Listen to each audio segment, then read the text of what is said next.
Hey everyone, welcome to Strange Stories, where we explore near-death experiences and supernatural stories from people who've had a glimpse of the other side.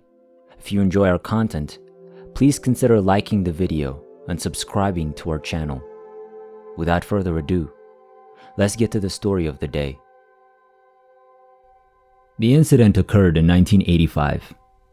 Because I felt nervous with my face in the water, two of us decided to walk over the Rio Grande rather than swim from Big Bend National Park to Mexico.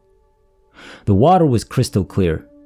The sun was shining brightly, and the river stones on the river bottom were plainly visible. I took a step in a foot of water, then another and another foot of water, and a third in what appeared to be another foot of water. My brain went into stupid mode as a result of the shock of discovering myself beneath the water surface. So instead of swimming to save myself, I chose to do the reverse of what had gotten me into the situation in the first place. I retreated one step. It had never occurred to me that I would never be able to step backwards outside of a hole. I never held my breath, panicked about not being able to breathe, or felt pain while I was beneath the surface. In my recalled experience, I felt myself in the utmost calm and without anxiety. Despite the fact that the river was extremely cold, I felt comfortable and neither overheated nor chilly. I saw nothing, but felt like I was in a vast area. I know that with the brilliant brightness and crystal clear water, sunlight would have passed through my eyes, causing me to see total darkness. In my thoughts, I saw myself relaxing into this warm darkness. I resolved to just go in and end the struggle. I'm not sure where I got the expression warm darkness, but it came up again several years later. The girl next to me, who was standing right next to the hole, reached down and pulled me up. The discomfort of water in my chest wasn't too bad, and I was relieved that I was too busy coughing up water to answer any queries. I have a hazy recall that I believe is a false memory. I was in two locations at the same time. I was about 20 feet up on the Texas side of the river, watching my boyfriend jump into the water from the Mexico side to pursue me. I only provide this section of the tale because other people may have had a "I'm in two places" experience and or a "I'm not sure if I made this memory up or not" experience. Note: we have many NDEers that experience bilocation. Therefore, it's not a false recollection if her lover really jumped into the water. The event seemed to take several minutes, yet it must have been seconds, because I didn't need to be resuscitated. Years later, I saw an article describing how individuals look while drowning. The encounter is hardly a Hollywood-style scenario. The description sounds just like how it felt and how I must have seemed before I arrived in the warm darkness. I was probably bobbing calmly in the sea. The Terry Chavo case dominated the news in 2004 and into late March 2005. Terry had been brain dead and on life support for an extended period of time. Her spouse wanted to remove the feeding tube, but her parents refused. Terry's feeding tube was removed when her husband won the court case. I had another encounter from the mid-1990s through April 1, 2005. I had already shared this story on the internet, possibly in the NDERF forum. AXY began experiencing chronic pain while he was a young adult. It came found to be Ewing's sarcoma, a type of bone cancer.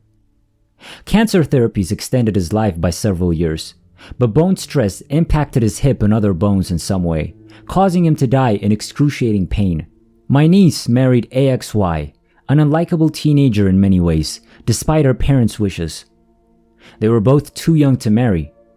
As he learned to fight cancer, live with chronic pain, work a marriage, bring two daughters into the world, and raise those children well, AXY changed into a person who seemed to be surrounded by so much peace that he could quiet an entire packed room just entering in the door.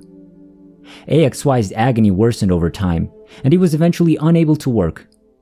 My brother, AXY's father-in-law, purchased a property that featured two residences so that the family of four could live comfortably despite having only one lowish salary and numerous medical expenditures. We were all informed on December 2004 that AXY's cancer had returned and that he would be returning to treatment. SXX told me the following end-of-life narrative 4 hours after AXY died. AXY was hospitalized in late March 2005. Terry Shavo's body was slowly starved to death at the time. SXX visited AXY every day during her lunch hour at work. AXY was deemed terminal by the physicians. The doctors indicated the house needed to be wheelchair accessible so AXY could move around for the next 6 months. AXY appeared to be in good health. He simply assumed that his treatments were better in the hospital, and he didn't appear to notice that he couldn't walk anymore. AXY and SXX lunchtime communication, 27th of March, 2005. AXY: they didn't take me to the clinic this morning for a therapy. SXX: your treatment eligibility has expired. That is why you're entering home hospice care. AXY: do you mean they're just going to let me die? SXX: yes. That is what hospice entails. They're unable to assist you further. I didn't know you weren't following our chat with the doctor. AXY and SXX lunchtime communication, 28th of March, 2005. AXY: I became aware of it and awoke from my snooze. It was stunning. SXX: I didn't know what to say. AXY and SXX communicate over lunch, Tuesday, March 29, 2005. AXY: there is a group. We're waiting for Terry Shavo to leave, and then we'll leave. When SXX told me this section, I thought I was going to pass out. SXX: okay.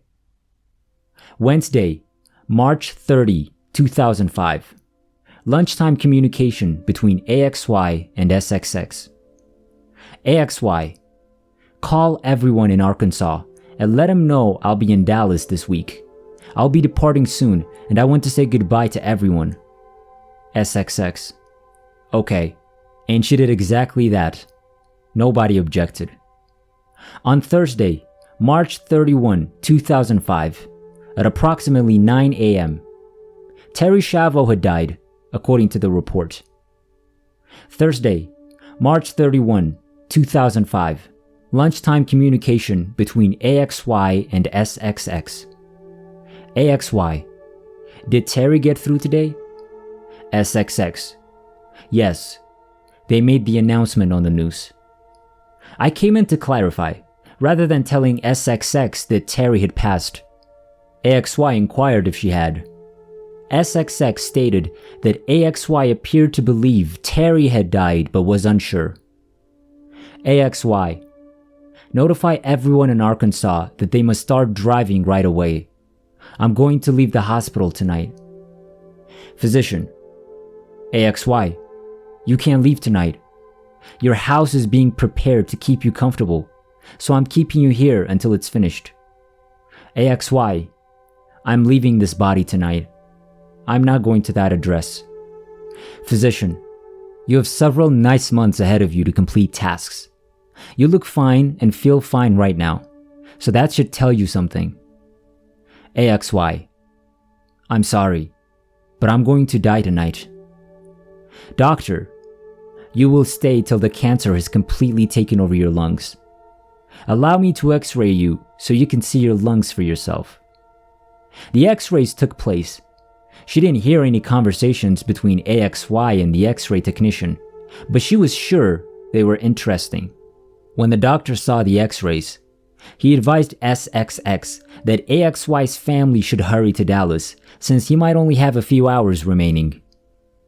Thursday, March 31, 2005, in the afternoon. The apparent well-being of AXY's began the downward spiral. AXY began to appear and sound quite ill, as cancer patients are meant to look and sound. AXY said his final goodbyes to his children first. They were 7 and 4 years old, respectively. SXX's sister kept the children in the waiting room for the remainder of the night, since AXY and SXX did not want the children to recall AXY looking very unwell and in great agony. AXY said his final farewells to his parents and friends. AXY and SXX had some significant discussions. He made her repeat all of his command multiple times. AXY, death was playing a role, but your life would go on. You'll find a new father for the kids. You will not be able to endure even a single day of pain and misery. Saturday is the 7-year-old's practice, which must not be missed. Thursday, March 31, 2005, late afternoon. All of the goodbyes had been said, and AXY was feeling bored and frustrated at the prospect of still being alive. He invited everyone into the room to sing together and discouraged crying. Thursday, March 31, 2005, evening. AXY was becoming really ill and had only partial control over the morphine dose. He was taking as little as possible in order to witness his own demise. AXY, who are the people in the silvery lit room? SXX, I'm not certain. They're invisible to me. AXY, they know who I am, but I don't know who they are. I feel like I know them, but I can't place their faces or names. They appear to be waiting for me. SXX, yes, they are expecting you. AXY, there are more of them now, and I can see Jesus in the back of the crowd. SXX, you'll soon be able to join them. April 1st, 2005, Friday morning. Terry Chavo died the day after, and it was April Fool's Day on top of it. AXY was in excruciating pain and was sick of not dying. He was all set to go. AXY was given permission to administer a deadly quantity of morphine to himself. Although it is unlawful, I believe it occurs on a regular basis. I bowed my head in prayer. Suddenly, there was this warm darkness. I nearly collapsed again, remembering my warm darkness in the Rio Grande. Me, do you mean it was warm and gloomy in there? SXX, no, it was around 7 a.m., and the sun was beaming through the window. The room was cool because the air conditioning was on. I just experienced this overwhelming sensation of tranquility, bigger than I'd ever had in my life. I, for one, remained silent. Telling her about my own warm darkness experience didn't feel right. SXX. JXX was driving 4-year-old HXX from the hospital to the automobile. She was crying and yelling that she needed to see her father. HXX abruptly stopped screaming, began jiggling, and began singing a tune. JXX was surprised and asked HXX about the sudden change in conduct.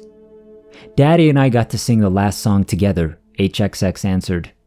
He'll be watching us from afar, but we won't be able to see him. We'll find a new daddy who'll be right here where we can see him. I'll be okay.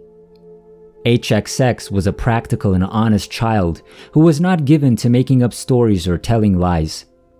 She's now in high school, and she recalls the incident, just as her mother related it.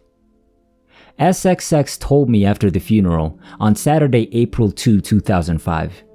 It was time to depart for soccer practice, and the girls were in the front yard. I proceeded to the front door and was going to summon the girls to get into the car when I stopped myself. My husband had died the day before, and I had yet to bury him. AXY's notion of life continuing indefinitely was insane. I was about to turn around and go lie down in my bed. Well, there was absolutely no breeze. AXY had repeatedly mentioned hanging some chimes on the front porch, but he had never gotten around to it. When they were getting the house ready for AXY's home hospice period, someone had hung some new chimes specifically for her. Those chimes went nuts, wind-free nuts, the moment I chose to forego soccer practice in order to sulk on my bed instead. We're going to soccer, AXY, I remarked aloud. We're leaving right away.